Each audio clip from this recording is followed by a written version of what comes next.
오늘은 성경 인물 시리즈 8번째 시간 모세 함께 보도록 하겠습니다. 모세는 두 주에 걸쳐서 함께 보도록 할 텐데요. 오늘은 모세의 출생과 소명을 받기까지 과정을 먼저 보도록 하겠습니다. 자, 이스라엘 민족이 애굽 땅에서 번성했고 잘 살고 있었습니다. 그런데 이제 요셉도 죽고 요셉을 모르는 왕조가 애굽에 들어오게 되죠. 그 이후부터 애굽 왕조가 이스라엘 민족의 그 번영되는 모습을 보고 경계를 하게 됩니다. 그래서 핍박하게 되죠. 1번 봅니다. 이스라엘 민족에 대한 애굽의 학대와 모세의 출생. 자, 요셉의 총론에 있을 때와 다른 왕조가 통치하면서 하게 되고요. 참 그래도 놀라운 은혜는 그럴수록 이스라엘 민족은 번성했다는 겁니다. 자, 출애굽기 말씀 봅니다. 그러나 학대를 받을수록 더욱 번식하고 창성하니 애굽 사람이 이스라엘 자손을 인하여 근심하여 라고 되어 있습니다. 너무나 강성하게 성장하고 있기 때문에 혹여나 이 민족이 반란을 일으키진 않을까, 또는 다른 민족이 침입해 왔을 때 그 민족과 힘을 합쳐서 애굽을 무너뜨리지 않을까, 이런 정치적인 걱정들을 하게 됐던 거죠. 그래서 핍박을 합니다. 어떤 핍박을 하느냐, 남자 아이들을 죽이도록 합니다.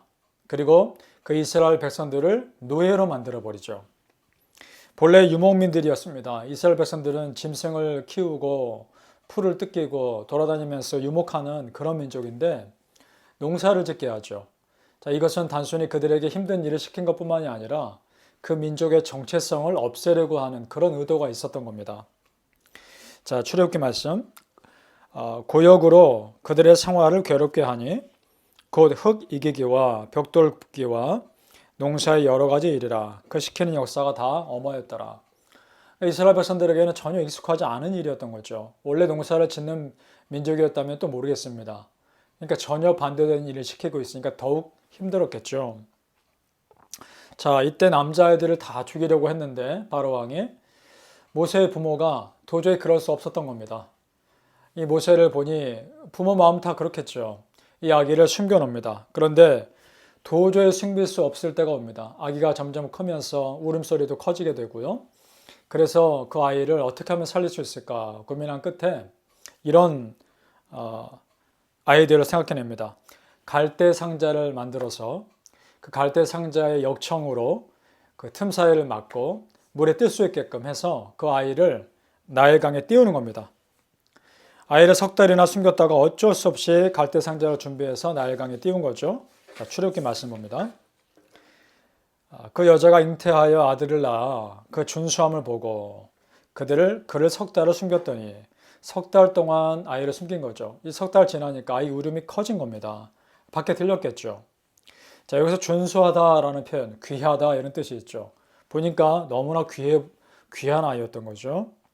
더 숨길 수 없게 되매 그를 위하여 갈상자를 가져다가 역청과 나무진을 칠하고 아이를 거기에 담아 하숫과 갈대 사이에 두고, 이렇게 되어 있습니다. 히브리서에서는 또 이렇게 표현합니다. 믿음으로 모세가 낳았을 때에 그 부모가 아름다운 아이임을 보고 석 달 동안 숨겨 임금의 명령을 무서워 아니하였으며.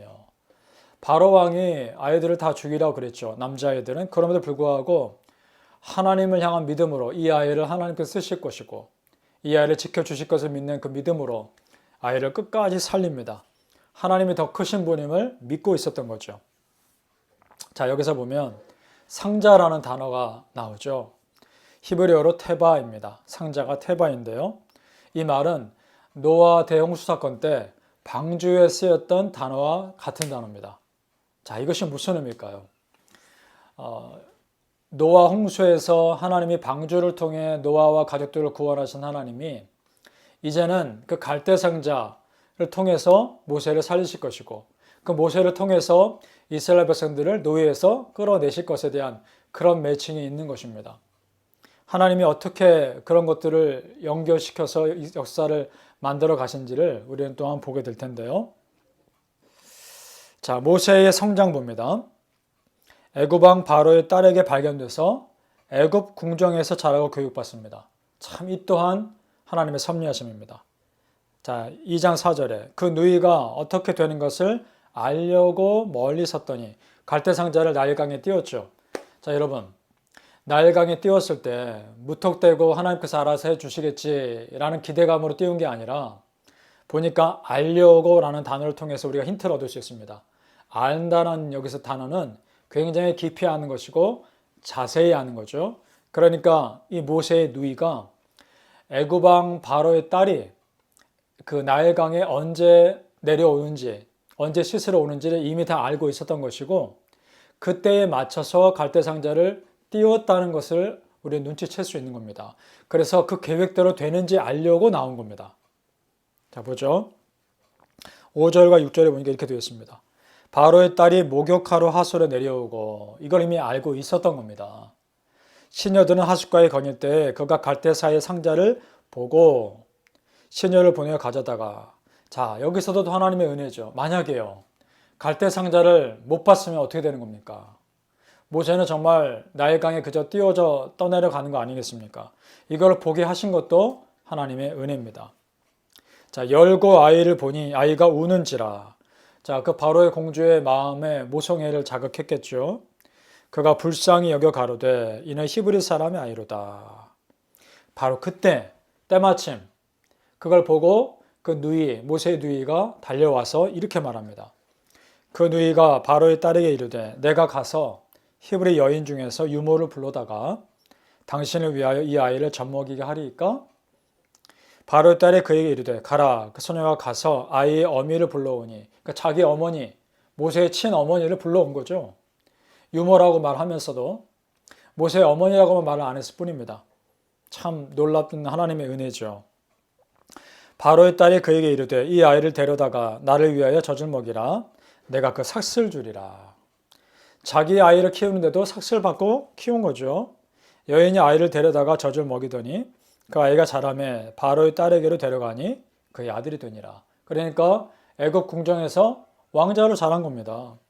그가 이름을 모세라 하여 가로되 이는 내가 그를 물에서 건져내었음이라 하였더라. 모세라는 이름 뜻이요. 물에서 건져냄 받은 자 이런 뜻입니다. 애굽어로 모는 물입니다. 그 다음에 우세스는 건진받음입니다. 그러니까 모세스는 물에서 건진받은 자라는 그런 이름을 가지고 있는 것이죠. 여기에 하나님의 역전의 은혜가 있지 않습니까? 당신만의 방법으로 세상의 위협으로부터 하나님의 백성들을 지키시는 하나님의 은혜. 자, 보십시오. 유모로서 모세를 키운 모세의 친어머니. 그러니까 유대인의 히브리식 유아 교육을 했겠죠. 유대인의 정체성을 어렸을 때부터 가르쳤을 겁니다. 그 다음 이스라엘 민족을 핍박하는 그 중심부에서 이스라엘 민족을 구원할 지도자가 자라고 있었다는 겁니다. 하나님의 그 섭리하심은 참으로 우리를 놀라게 하는 그런 은혜가 있습니다. 남자애들을 다 죽이라고 했던 바로 왕 그 궁전에서 이스라엘 민족을 살려낼 지도자가 자라고 있었다는 것. 하나님만이 하실 수 있는 역전의 은혜입니다. 자, 여기에 정말 모든 것이 합력해 선을 이루시는 은혜가 있죠. 먼저는 그 모세의 어머니, 그 어머니 이름이 요게벳입니다. 요게벳의 결단과 용기가 있었고요. 또한 두 번째는 그 누이 미리암, 모세의 누이가 미리암입니다. 미리암의 재치와 지혜가 있었고요. 세 번째로 그 바로의 공주의 인간적인 동정심이 있었습니다. 이런 것들이 다 합력해서 모세라고 하는 이스라엘 출애굽의 지도자가 그 애굽 나일강에서 살려질 수 있었던 것이죠. 하나님의 은혜입니다. 신약시대에 보면 또한 이런 역전의 역사가 있죠. 무엇입니까? 십자가입니다. 사탄은 예수님이 십자가에서 죽어가실 때 자기가 승리했다라고 생각했겠죠. 그러나 여러분, 오히려 그 길이 우리를 구원하실 가장 확실한 구원의 길임을 어떻게 알았겠습니까? 하나님만의 역전의 역사입니다. 어둠의 세력에게 가장 확실한 패배를 안겨다둔 사건이 바로 십자가 사건입니다. 하나님은요, 한순간에도 상황을 바꾸시는 분인 줄 믿습니다. 그러 하나님이 우리 아버지 하나님이십니다. 믿으시길 바랍니다. 두 번째로 모세를 훈련하신 하나님 봅니다. 모세가 장성합니다. 어렸을 때부터 자기가 유대인인 걸 알고 자랐을 것이고 그러면서 어느 정도 유대인의 정체성이 있었겠죠. 그런데 같은 민족인 유대인들이 노예로 고통받으며 고생하는 걸 보면서 무언가 해야 되겠다라고 생각했을 겁니다. 그런데 유대인을 구하는 과정에서 애굽 사람을 죽이게 됩니다. 그리고 광야로 도망하게 되죠. 자, 성경 봅니다. 모세가 장성한 후에 한 번은 자기 형제들에게 나가서 그 고욕함을 보더니 어떤 애굽 사람이 어떤 히브리 사람 곧 자기 형제를 치는 것을 본지라. 그러니까 같은 히브리 사람 유대인을 자기 형제로 생각하고 있었던 거죠. 모세가요. 좌우로 살펴 사람이 없음을 보고 그 애굽 사람을 쳐 죽여 모래에 감추니라. 근데 이것이 나중에 들통나게 됩니다. 그래서 자기가 또한 죽음의 위기에 있을 수 있기 때문에 광야로 도망가게 되죠. 그 광야가 미디안 광야고 그 광야에서 하나님은 모세를 40년 동안 훈련하게 하십니다. 자, 여러분, 모세가 이스라엘 백성들을 구원하고자 하는 그때의 방법은 폭력적인 방법이었던 겁니다. 그런데 이것은 하나님이 원하는 방법이 아니었습니다. 하나님은 그래서 당신께서 원하시는 방법으로 모세를 훈련시키기 위해서, 그리고 모세 안에 있던 혈기와 분노와 교만함, 이런 모든 그런 죄의 찌꺼기들을 다 없애기 위해서 광야에서 40년 동안 모세를 낮추십니다. 그리고 간 곳이 미디안 광야죠. 거기서 모세가 또한 결혼하게 되지만 미디안 백성에게 광야에서 목동으로 생활하는 것은요, 남성이 아닌 여성이 하는 일입니다. 그런데 모세인 남성이 광야에서 40년 동안 목동을 일을 했다는 것은 모세로서는 굉장히 자존감이 낮아지는 일이었단 말입니다. 그것을 40년 동안 했던 거죠. 자, 모세가 애굽 사람을 죽인 나이가 40세입니다. 그리고 광야에서 40년 동안 목동으로 생활하고 있는 거죠. 이제 모세에게 무슨 희망이 있겠습니까? 이렇게 살다가 죽음을 맞이하는 것이겠죠. 그런데 바로 그때, 정말 아무런 희망이 없다 생각할 때 그때에 하나님은 모세에게 나타나셨던 겁니다. 완전히 낮추고 나 혼자 할 수 없다, 내 힘으로 할 수 없다라는 생각이 들 때 그제서야 하나님은 우리를 들어 쓰시며 역사하시는 겁니다. 자, 모세 개인과 이스라엘 백성의 광야의 훈련의 기간이 일치하는 것도 또한 신비로운 일입니다. 자, 광야에서 몇 년을 수고했다고 말씀드렸나요? 낮아졌다고 말씀드렸나요? 40년이죠. 이스라엘 백성들이 출애굽하고서 광야에서 몇 년을 방황합니까? 40년을 방황합니다. 정확히 모세가 낮아짐의 시간과 똑같죠. 광야에서 모세가 40년 동안 목동으로 생활하면서 누구보다 광야를 잘 알지 않았겠습니까? 하나님은 그 준비를 시키셨던 겁니다. 앞서 일하시는 하나님이십니다. 성경에는요, 우리보다 앞서 일하시는 하나님에 대한 그런 일들이 참 많습니다. 자, 신명기 말씀 보죠. 그는 너희 앞서 행하시며 장막 칠 곳을 찾으시고 밤에는 불로 낮에는 구름으로 너희 행할 길을 지시하신 자니라. 모세를 이스라엘 백성 광야 지도자로 미리 앞서 보내신 것이죠. 그리고 광야를 잘 아는 지도자로 훈련시키셨던 겁니다. 이런 생각도 듭니다. 만약에요, 모세가 그 전에 자기 안에 있는 죄성, 혈기와 분노와 이런 것들을 그 전에 더 다 내려놓았다면 아마 광야에서의 시간이 더 짧아졌을 수도 있을 겁니다. 그러나 그렇게까지가 40년이 걸린 거죠. 이스라엘 백성들이 정말 하나님께 순종하는데 40년이 걸린 것처럼 하나님은 그렇게 당신의 백성들이 온전히 하나님만을 다 신뢰하며 맡길 때까지 기다리고 또 기다리시며 훈련하시는 분인 줄 믿습니다. 그러니까 어떤 것이 지혜로운 삶이겠습니까? 하나님 앞에 빨리 무릎 꿇고 하나님의 지혜를 구하며 겸손히 하나님 은혜 앞에 나아가는 것이 지혜로운 것이겠죠. 우리 성도님들, 그런 믿음의 사람 되길 축복합니다. 자, 결국 하나님은요, 이스라엘 백성을 출애굽시키고 가나안 땅으로 정착하기 위해 몇 년을 기다리신 건가요? 모세라는 사람을 지도자로 세우기까지 80년 기다리신 거죠. 왜 굳이 그렇게 하셨을까요? 왜 굳이 모세여야만 했을까요? 다른 사람, 이미 또 다른 준비된 사람 있지 않았을까요? 이런 생각이 듭니다. 자, 여러분, 이스라엘 백성을 노예에서 끌어내는 것도 중요하지만 하나님은 모세라고 하는 한 사람을 하나님을 떠난 자기만을 아는 사람에서 하나님을 온전히 믿는 믿음의 사람을 바꾸기까지 그 한 사람을 변화시키는 것도 하나님께는 중요했던 겁니다. 그것이 하나님의 은혜입니다. 성경에 요나 선지자가 나옵니다. 요나 선지자에게 하나님께서 이렇게 말씀하시죠. 저 니느웨로 가서 그들에게 회개를 선포하라. 니느웨는 아수르라는 나라의 수도죠. 아수르는 이스라엘 민족에게 원수 같은 나라입니다. 그러니까 요나가 싫었던 거죠. 그럼에도 불구하고 요나가 떠나며 반대 방향으로 도망갑니다. 그때 풍랑을 만나 하나님께서 요나를 훈련시키시죠. 물고기 뱃속에 들어가게 하시고요. 요나가 그곳에서 회개하자 토해내고 요나가 그때 회개하고 다시 니느웨로 가서 복음을 전합니다. 자, 굉장히 지루하고 오랜 과정을 거치죠. 하나님은 그럼 요나 아니어도 또 다른 선지자를 세울 수 있어서 니느웨 땅으로 보낼 수 있었던 겁니다. 그런데도 그렇게 안 하시죠. 왜 그러실까요? 하나님은 니느웨 백성들이 회개하고 돌아오는 것도 중요하지만 요나라는 하나님의 일꾼이 회복되는 것도 중요하기 때문입니다. 이것이 우리에게 은혜입니다. 하나님은 한 사람 한 사람이 회복되기를 또한 기다리시는 그런 하나님이라는 겁니다. 모세도 그런 겁니다. 그렇게 모세가 준비되기까지 80년을 기다리시죠. 그의 믿음 그리고 민족을 생각하는 그의 마음 때문에 하나님이 그것을 귀하게 보셨던 겁니다. 히브리서에 이렇게 되어 있습니다.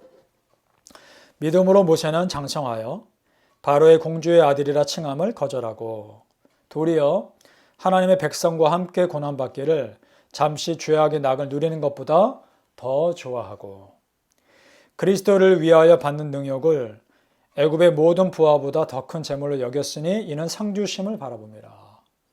히브리서에 보니까 이해가 됩니다. 아, 이런 사람이었구나. 이런 믿음이 있었기에 하나님께서 모세를 그래도 훈련시키시고 끝까지 포기하지 않으셨구나. 이런 생각이 드는 겁니다.